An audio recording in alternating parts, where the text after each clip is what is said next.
Good morning, welcome back to my channel. আশা করি তোমরা সবাই খুব ভালো আছো। আজকে শুভ রথযাত্রা।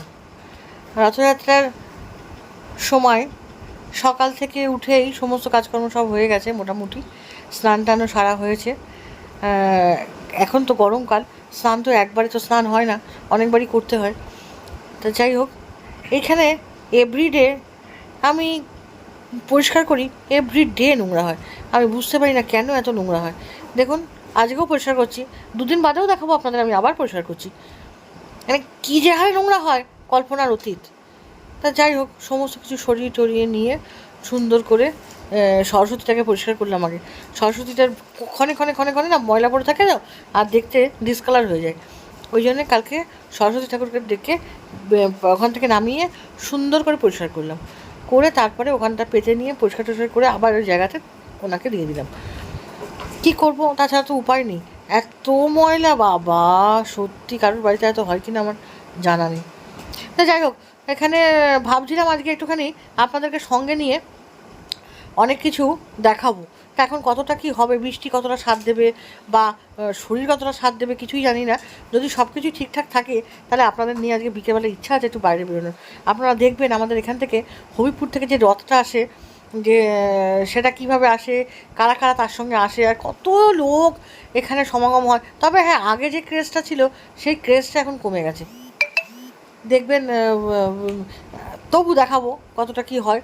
তা আমরা যখন বেরোবো তখন আপনাদেরকে সঙ্গে নিয়েই বেরোবো। তা যাই হোক, এখন এই কাজগুলো সব কমপ্লিট করে ফেলি। এই কাজগুলো কমপ্লিট না করে কোথাও যাওয়া যাবে না, কারণ একটা যখন ধরেছি একটা শেষ করব, তারপরে আর একটা কাজে গিয়ে হাত দেবো।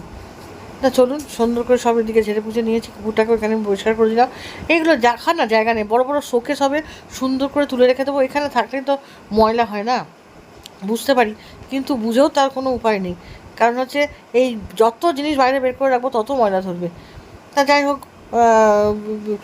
একটা শোকেস ইচ্ছা আছে সুন্দর করে খালি করে। আমার বাড়িতে আছে দুটো তিনটে শোকেস, ওই তিনটের মধ্যে একটা ভাবছি ইচ্ছা আছে খালি করে শুধুমাত্র ওগুলোতে টেডি বিয়ার দিয়ে ভরিয়ে দেবো। খুব ভালো লাগে দেখতে। কারণ হচ্ছে আমার তো আর ওই একটা ঘর ওরকমভাবে রাখা যাবে না যে শুধু আমি টেডি বিয়ার দিয়ে সাজিয়ে দেবো। একটা শোকেস আমি ইচ্ছা আছে টেডি বিয়ার দিয়ে খুব সুন্দর করে সাজিয়ে রাখবো, কারণ অনেকগুলো আছে, সব পুরোপুরি নষ্ট হচ্ছে। ওখানে থাকলে তবু মেয়ের স্মৃতি ব্যবহার করতে পারবে। তারপরে চলে এলাম এই টিভির এখানটাতে, টিভি ক্যাবিনেটের এখানেও প্রচুর নোংরা হয়। প্রতিদিন ঝাড়া হলেও কিছু করার থাকে না, অতিরিক্ত নোংরা হয়। তা যাই হোক, এখানে তবু এখন ঘিরে টিরে দিয়েছে, তারপরেও দেখি এত নোংরা হয়। জানলাটাও খুলি না এই ঘরের, তারপরেও যে এত নোংরা কোথা থেকে আসে।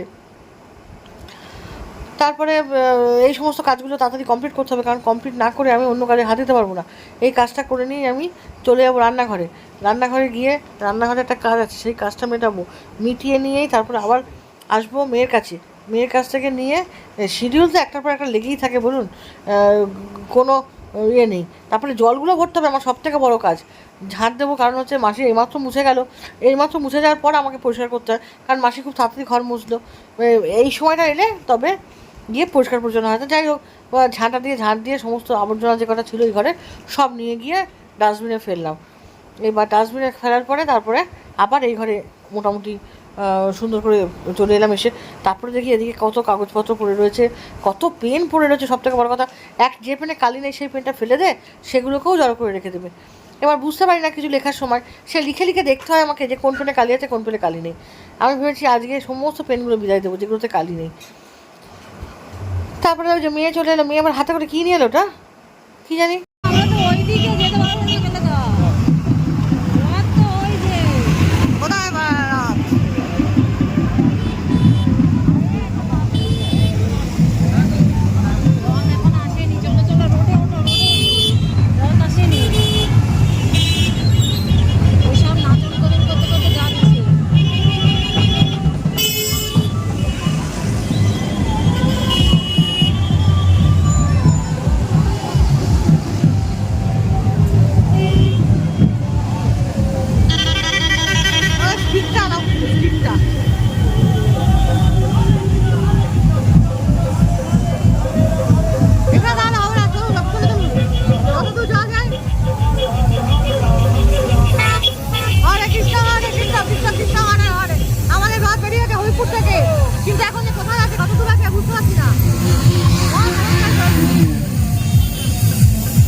অনেক নতুনই, খুব একটা পুরোনো না, বছর কয়েক হলো আসছে এখানে, কিন্তু আমাদের বড় 28 বছর ধরে আসছে, তাও পুরোনোই বলতে পারি। তা বড়বাজারের রথটা হচ্ছে আরও বেশি পুরোনো, অনেক বছরের পুরোনো, সেখানেও যাব। তবে আজকে হবে না, আজকে এই রথটা দেখি, চলুন আমাদের সাথে থাকুন, দেখতে থাকুন রথযাত্রা। ওই যে রথ এসে গেছে, কত লোক নাচছে, দেখতে রাস্তায় দাঁড়িয়ে দাঁড়িয়ে কত লোক নাচছে, কত ভালো ভালো মানুষ নাচছে, মেয়েরা নাচছে। রথটা দেখান, রথটা।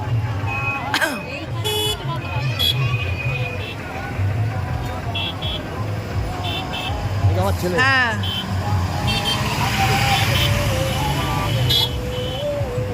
এই যে রথ রথ রথ, আমি ভালো করে আপনাদের মাঠে নিয়ে গিয়ে দেখাবো, তাও এখানে দেখালাম আপনাদের একবার। ওই যে দেখুন রথ এসে গেছে, রথ মাঠে নিয়ে যাচ্ছি আমি আপনাদের একটু পরে, এখনো তো যাওয়া যাবে না, এখন এখান থেকে রথটা দেখে নেন।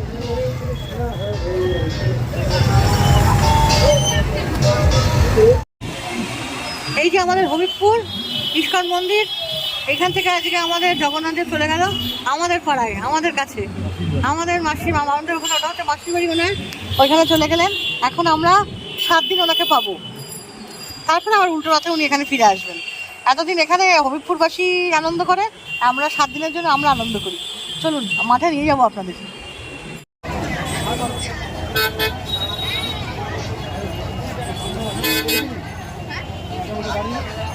চলেন।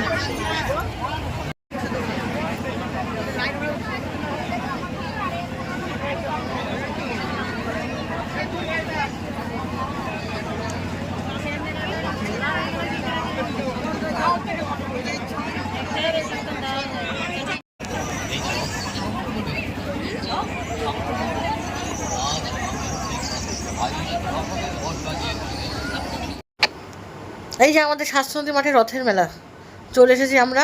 ওরা বাবা, ভিড়ের মধ্যেও এবার কিন্তু খুব সুন্দর সিস্টেম করে দিয়েছে জানেন, বৃষ্টি বাদলা হয় তো ওরা মাটি দিয়ে পারে না, এবার সব কাঠের ইয়ে করে দিয়েছে, ওর ওপর দিয়ে আসা যাওয়া করতে পারবেন, খুব সুন্দর করেছে, যাতে মাটিতে কাদা জমে গেলেও কোনো অসুবিধা না হয়।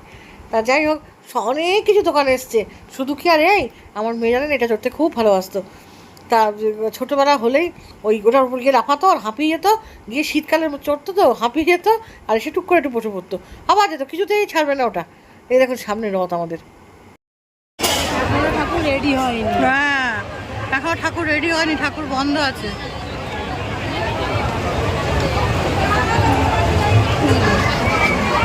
মনে হয় আমরা এখন আর আজকে 7 দিনে 7 রকম সাজ হয় এই ঠাকুরের। ভেবেছিলাম আপনাদের আর এই ঠাকুরটা মুখটা দেখাতে পারবো না, যাই হোক খুলে দিয়েছে। জয় জগন্নাথ। তাহলে চলুন আজকে এই পর্যন্ত রাখি আমার ভিডিওটা, কালকে আবার আপনাদের সামনে হাজির হবো। দাদার কাজ নিয়ে বসে গেছে, কালকে সোমবার আছে, দাদার ছুটি আছে, আর কালকে একটুখানি দেখি কিছু, আজকে তো সেইভাবে ভালো মতন খুব একটা যে রান্নাবান্না হয়েছে সেরকম কিছু নয়, কোনো রকমে কাটিয়েছি। তা কালকে সোমবার আছে যেহেতু, একটুখানি ভালো মন্দ যদি হতে পারে, হলেও হতে পারে, আবার নাও হতে পারে, কাজের চাপ থাকলে। তা যাই হোক, সেটা কালকে বোঝা যাবে, কালকে ভাবা যাবে। কালকে আবার নতুন ব্লগ নিয়ে তোমাদের সামনে চলে আসবো। আমাকে ছেড়ে যাওয়ার আগে আমাকে ভালোবাসলে অবশ্যই আমার চ্যানেলটাকে সাবস্ক্রাইব করে দিও। টাটা, গুড নাইট, সি ইউ।